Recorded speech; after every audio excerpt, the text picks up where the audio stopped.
Hi, I'm Mike with Kimray. In this video, we're looking at the problem of paraffin buildup in liquid level controllers and Kimray's unique solution.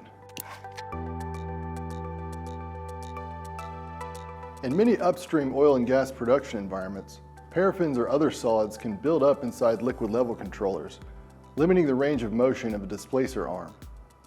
This prevents the pilot in the controller from actuating, leading to overfilling or draining of the vessel.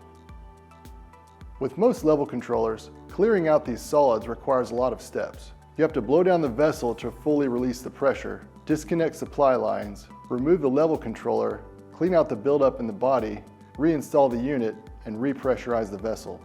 This downtime and labor in many cases can actually cost you more than the price of the level controller itself.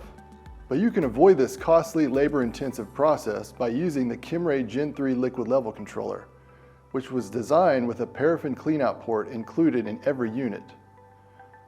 Using the cleanout port's standard SAE threaded connection, you can use various combinations of fittings, ball valves, and piping to set up your system to safely evacuate solids buildup without having to bleed down the pressure from the vessel, preventing production downtime. Whether setting up your Gen 3 with a fitting for connecting to a pressure wash, or creating a closed-loop system to safely dislodge and route the solids downstream, you'll save your company downtime and cost by utilizing this feature. This patent-pending cleanout port can only be found on the Kimray Gen 3 liquid level controller. As always, follow your company's safety protocol and procedures when considering design and operation of pressurized systems.